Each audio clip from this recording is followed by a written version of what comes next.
Hello everyone, Christian Jacobs here, Brother Be Well Clinical Advisor.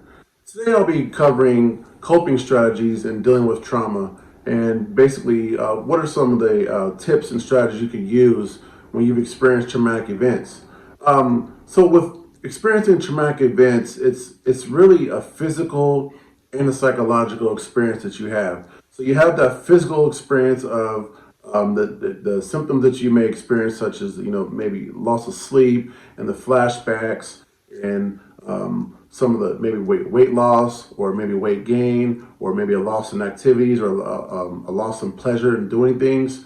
But there's also the psychological component too. The psychological component is the acceptance part, right? So you're looking at, I can't believe this happened to me, or why me, or this should have been someone else, or maybe I should have done something to prevent that traumatic event. So you have the physical component, you have these emotional and these psychological components that you have to deal with. So I'll cover a few topics in terms of how to handle the physical and the emotional. First, you want to is acceptance.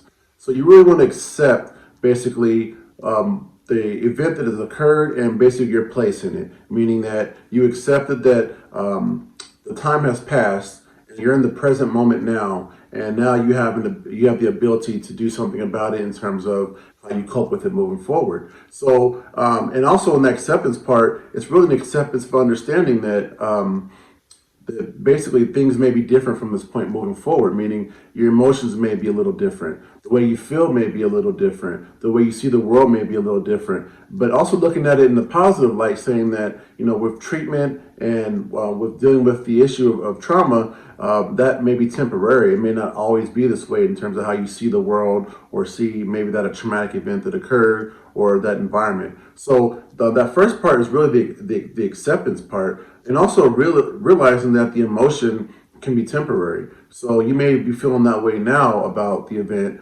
or how you feel about yourself or your self-worth, but through treatment and through self-soothing, which I'll talk about later, there's ways to really come around and help yourself in terms of getting back to your normal self.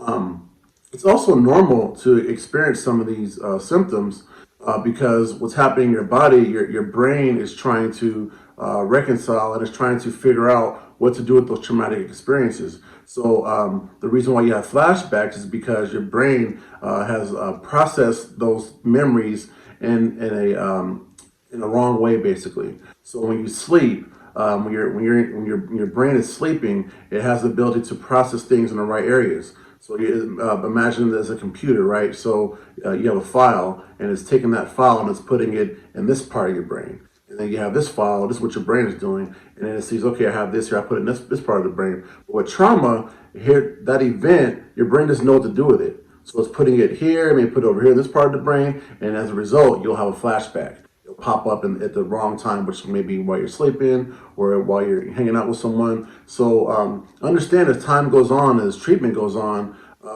that may improve through different types of treatment modalities that we've discussed in previous videos. And also you want to explore some self-soothing techniques. So self-soothing basically means kind of how it sounds like. So you want to identify things that will help you feel better during those times when you're trying to cope. For example, bilateral touch is something that helps the brain. Bilateral touch meaning this is a bilateral touch. So you're activating both sides of your brain as your body is feeling touch on both sides of your body. It's called bilateral. And that's a self-soothing technique that can be done with a professional and also through other videos that are out there as well. Also self-soothing as in engaging in fun things. So that's working out, whether that's riding your bike, whether that's drawing or art or music or writing raps or making music. Things like that are self-soothing techniques to help you get your mind and soothe your mind from those traumatic experiences. And also connecting yourself with a therapist who specializes or has familiarity with trauma-informed care. That's very important. So as you're identifying these techniques, this professional can also help you identify some of these techniques that have been proven to help with individuals who are trying to cope with trauma. And last, also connecting yourself in a group therapy.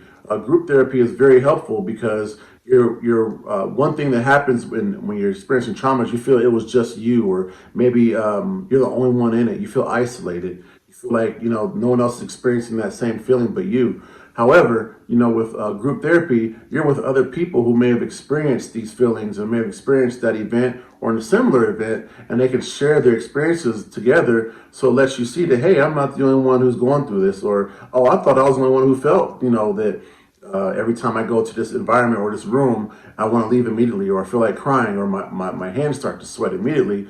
You'll see there's other people who experience this as well, which makes it more normal for you. So basically, that group therapy will be helpful. So here's just a few tips and a few strategies that you can use to deal and to cope with trauma. And once again, my name is Christian Jacobs, Brotherly Well Clinical Advisor, and please be on the lookout for more mental health videos coming to you. Thank you.